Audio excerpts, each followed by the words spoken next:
Hi everybody, Sydney Rock here once again to talk about negotiations and sales.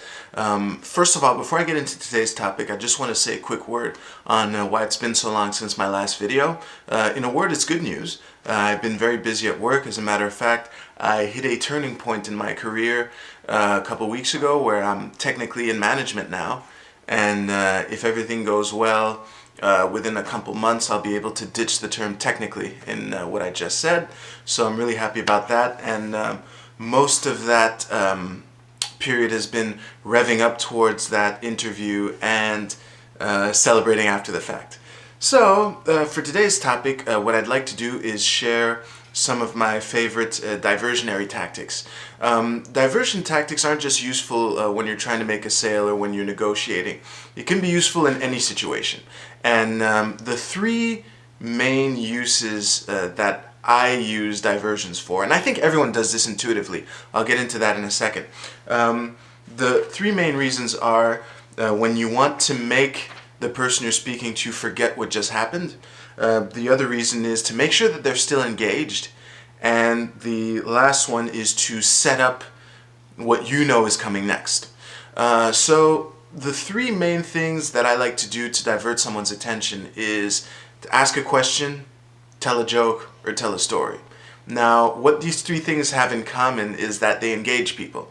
I think that, as I said, intuitively we get it. I know that I'm thinking about this example when I was a child. I was maybe in the third grade, and I was at my friend's house, and I forget the exact situation, but it was one of those things where kids are playing around, and my friend was in a room, and I was trying to get in. So I was leaned against the door, and I was trying to push in, and my foot slid, and I knocked over a garbage can.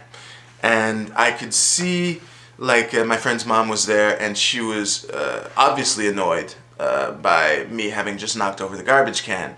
And I remember noticing something in a garbage can and asking her a question about it.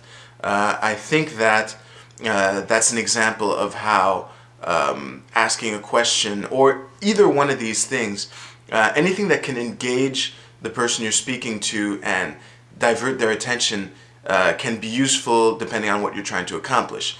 A more recent example is I was at work the other day, and it had been a long week. Honestly, I wasn't having a very good day that day, and I remember complaining about how that day wouldn't end. And as I was doing that, a client walked in, and they overheard me complaining about how I was just sick and tired of my day. And I very smoothly asked the client about their day and how it was going.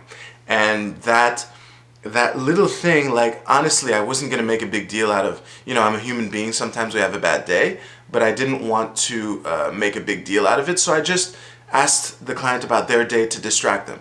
And again, telling jokes and telling stories are two very powerful ways to engage the person and divert them away from what just happened, or again, to make sure they're engaged, because again, if you ask someone a question and they're like, sorry, what did you say? That's a clue that you might have just lost the last few minutes of interaction. And again, telling a story is something that's very engaging as well. So and that's the thing. This is something that we naturally do with friends. I mean, we tell jokes, we tell stories, we ask questions of each other. So this isn't necessarily to say that whenever someone asks a question or tells a joke that they're trying to distract you from something. I think that would be a bit too broad of a generalization. But honestly, if I'm at work and you're walking into my store and you're a client and I do one of these three things, there's a pretty good chance that it's a calculated move and I'm actually trying to distract you or set up something that I know is coming next. So thanks again for watching this video. I kept it quick, but I hope you learned something, and I'll see you soon for another video on negotiation. And again, for those of you who want to know more, there's a link right under this video. You can click on it, watch the video, you'll learn a lot, and I'll see you on the other side. And for the rest of you, I'll see you in the next video. Thank you very much.